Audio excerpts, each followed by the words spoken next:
Okay.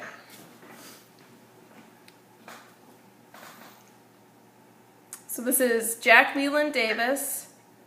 His birthday is September 16th, 1946. He served in the Vietnam War, and he was in the U.S. Navy. His highest rank achieved was third-class khaki officer. This is being recorded in Caledonia, Michigan on May 22nd, 2018. And I am Riley Smith, and I am the granddaughter. And this interview is being conducted for the Veterans History Project at the Library of Congress. So, where and when were you born? Excuse me, what? Where and when were you born? Oh, I was born in Long Beach, California. Where and when? And on September 16th, 1946. Is that what you want to know? Or? Yeah. And what were your parents' occupations? My father was an instructor, a teacher, and my mother worked as a dietitian in a hospital. Oh. Did you have any siblings? Just Brian. Oh, my sister. I have a twin sister. Oh. And her name is Jan. She lives in outside of Chicago. Hmm. And what were you doing before you entered the Navy? I was working for a company called Hughes Aircraft. I was a draftsman. What did you do there? Well, I drew up plans for, actually for the federal government, interior communication plans that the military was going to eventually use. I was just a draftsman, Oh. so not a designer or an engineer, just a draftsman. And did you have any other family members who lived in the military? I have a half-brother who was in the Army. Just a second. Sorry. That's okay. Did he serve in the Vietnam War too? No, he got out. He's about 8 years older than me, so he got out of the service before the United States got involved in the Vietnam War. Oh. So he was already a civilian. Yeah. And how did you enter the service? I enlisted at a recruiting station in Redondo Beach, California. That's how I originally signed up for the service. So at a recruiter's office. Yeah. Did you do it for a specific reason? Well, I was going to college before I got the job as a draftsman, and I was reclassified 1A, which made me draft eligible. I had a school deferment, and I thought that was going to stay until I got out of college, but the government canceled that, switched me to a 1A, so I dropped out of school and went to work for Hughes Aircraft. Knowing that sooner or later I was going to get a draft notice. Cool. And how were the early days of training for you? Well, actually, I thought it was fun. It was all physical. It was physical activity, and of course, I enjoyed the marching part. Actually, I'm not as good a marcher as you are, but and there's no way I can march and blow a horn. That's for sure. I enjoyed it. It was we were exposed to all the different activities that the Navy, participates in. So we were given kind of a brief overview of everything so we could choose what we wanted to do after we got out of basic training. So. Oh, that's cool.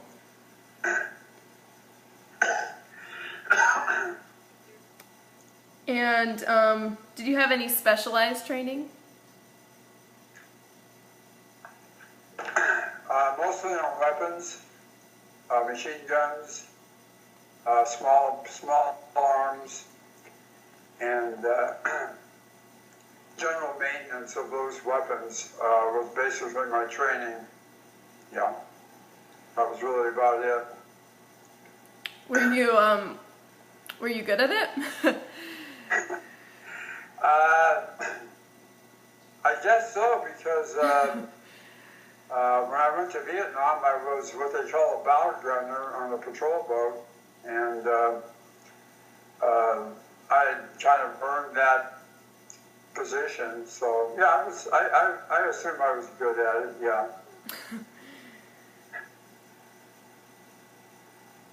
And how did you adapt to military life?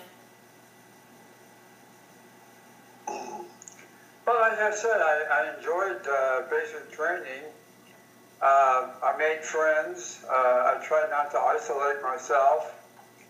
And I really tried to poke my nose in everybody's business to see what they were doing, to see what else I could learn from people that had different abilities, different skills. So it was, I enjoyed it, it was fun. The 4 years went by very quickly. So. How was the food? It varied. Trust me, it varied. When I was going through my training before I went to Vietnam, I was stationed at the Coronado Amphibious Base, and that's where they trained the Navy SEALs at. And they eat very well, and I got to eat in the same mess hall with them. So the food there was always excellent. And then when I went to the Marine base for advanced weapons training, the food there was fair. But it prepared me for when I actually went overseas, because I spent a year eating what they call sea rations.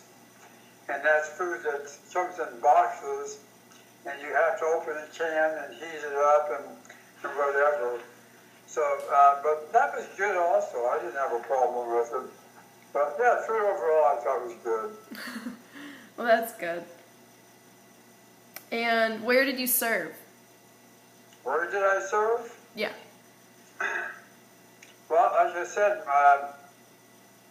I served in a country in Vietnam for 1 year, and it was a little village called Chu Lai. That's spelled Chulai. I was there for a year, and then when I got out, when I left Vietnam, then I was stationed on a destroyer in Long Beach. I had 2 more years of active duty. So I was stationed in Long Beach with my final duty station. Which did you prefer over the two?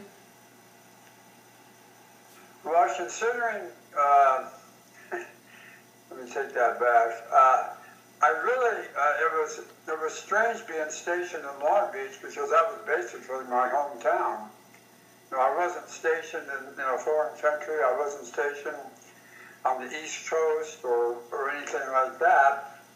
So when I was off duty, I would just go home. Like it was a regular job. And so I enjoyed that.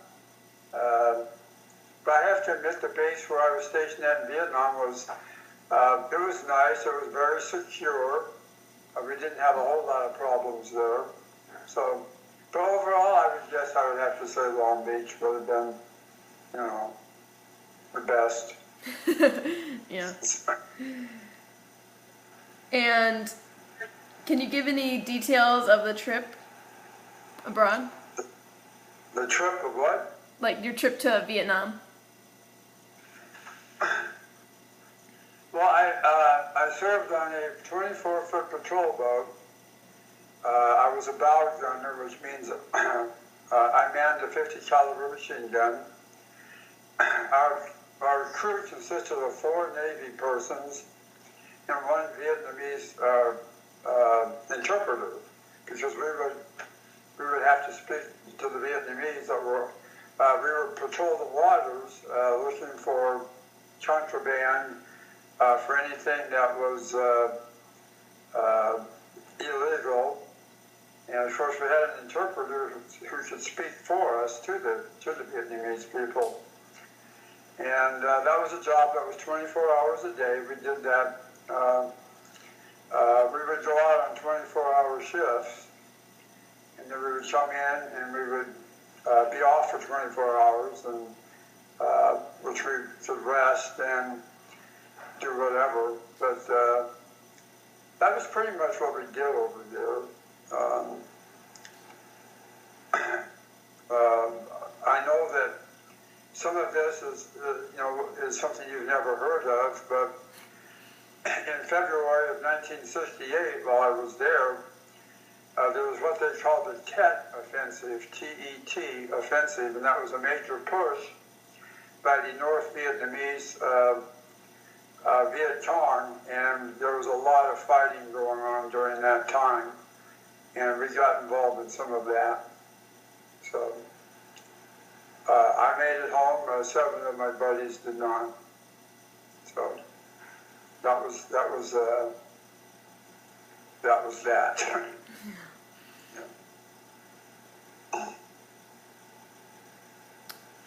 And how did you feel when you saw the destruction in the war? Well, Riley, it was, you kind of numb yourself to it. I didn't, like I said, I was basically in a fairly secure area. I didn't see a whole lot of destruction. I'll share this with you, though. When I was leaving Vietnam, this isn't a pretty thing to share, but I'm going to share it. And it's up to you whether you want to share it. I took a helicopter back to Da Nang. Da Nang is where I was going to fly out back to the United States.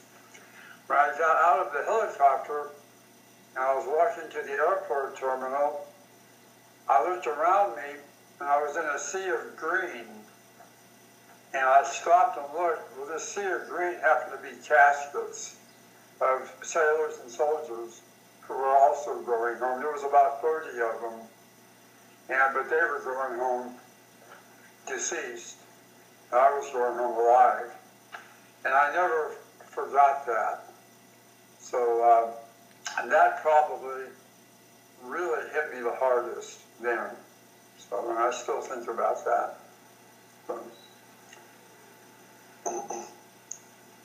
And did you make any friends while you were in the Navy? Yes, I did. When I was over in Vietnam, actually, there was a fellow that grew up in Seal Beach, and he was a surfer, and so we had a lot in common. I saw him a few times after I came home, because he came home before I did, and we maintained contact for about a couple of months, actually, and then he eventually moved out of the area. So, yeah. And how did you stay in touch with your family and friends when you were in Vietnam that were still at home? Yeah, I would. My mother and my father were separated, actually divorced. My dad moved back to Virginia, where he was born. My mom stayed in California. And so I would write them occasionally. I wasn't really a good letter writer, uh, but I would write them, and then of course the family that I was living with before I went into the service, I was actually pretty close to them. There was a buddy I went to high school with, and his mother, and yeah, I stayed in touch with them. So I didn't have any girlfriends, so I didn't have to write letters. So. And did you have any off-duty pursuits?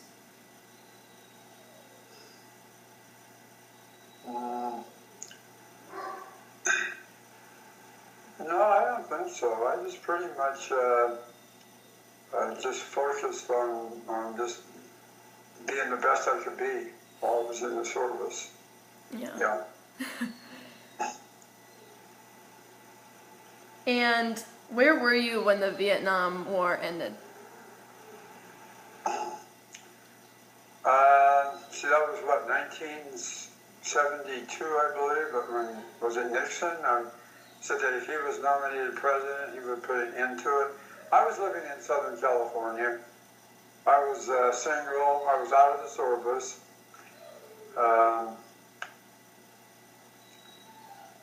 Yeah, pretty much that. Yeah, that's about it, really. I mean, I had a job. I was working, and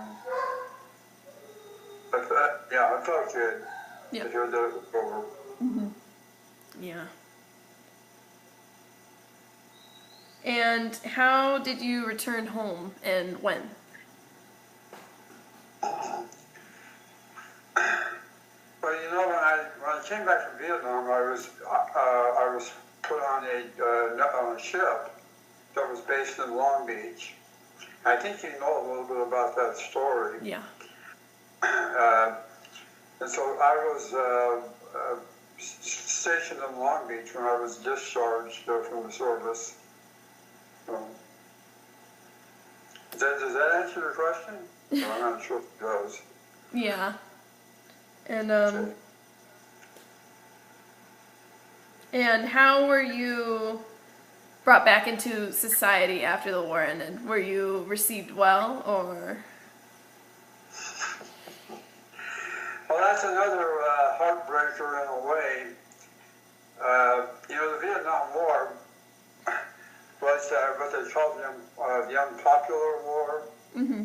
But your other Papa Jack, when he served in the Korean War, that was called the Forgotten War. People just didn't, they forgot about it.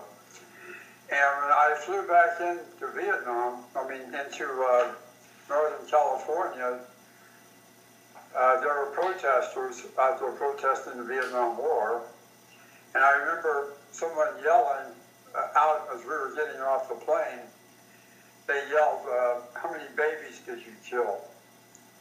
And of course, that hurt to have to hear that when you come back after a year. But it was just a fact of life. I mean, there was a lot of sentiment, pro and con, about that war. You know, a lot of people did not want that war to happen. Too many young men and women were, being killed. And it looked like a war that we would never win. And so anyway, that's pretty much how when I got out, that's how I felt.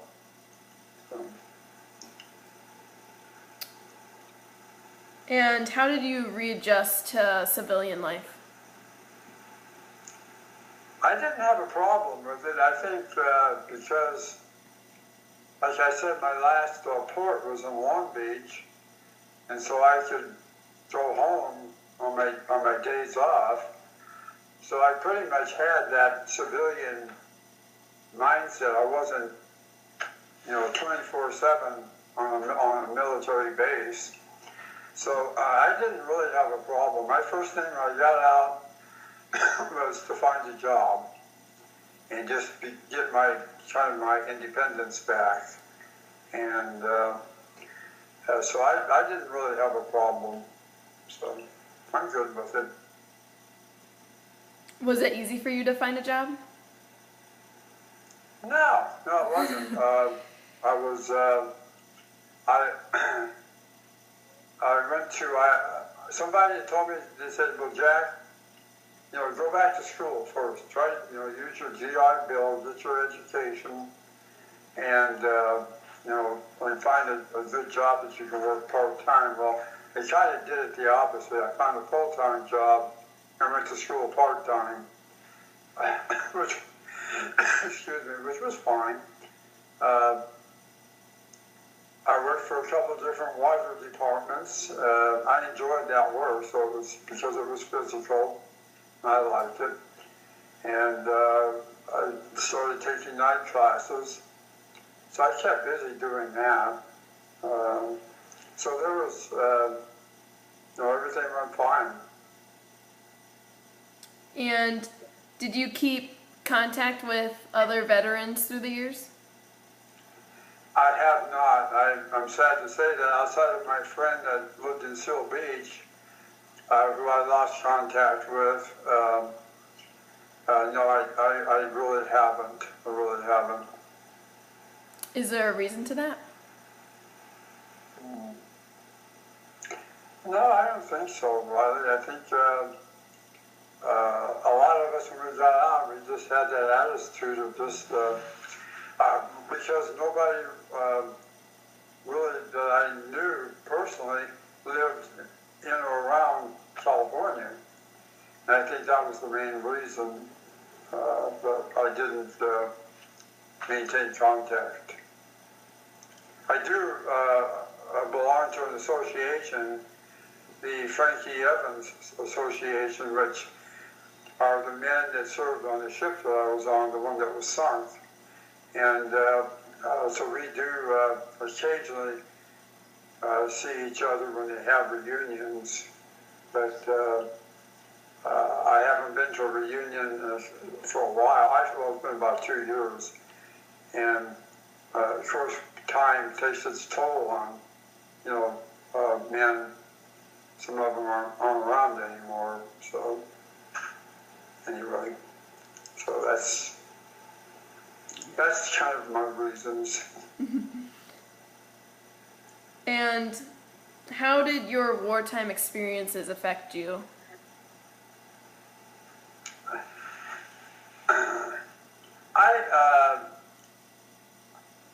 You've heard the saying that, you're in the wrong place at the wrong time, or you're in the right place at the right time, depending on what the outcome is. I always felt, no matter what the outcome was, that I was in the right place at the right time. I felt this is where God wants me to be. This is what I'm doing. And really, He's kind of in charge of what's going to happen. So I felt, confident in that. But I do know for some people that it was the wrong time for them because they didn't make it. But I always felt that, that I was doing what I was supposed to do. So I try to maintain positive focus. Yeah. And what are some life lessons that you learned from being in the Navy?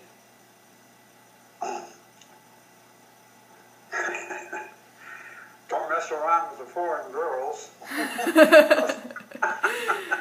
Just kidding on that one, I never did. I'm just kidding. Life lessons, be responsible. If you follow orders, respect, those above you, and treat everybody basically as you would like to be treated. So that pretty much sums it up for me. I mean, it's just being a responsible adult. And if I say yes, I mean yes. If I say no, I mean no. That's simple. I've kept it pretty simple, Riley. Yeah. All right. Thank you. And that's the end of the interview.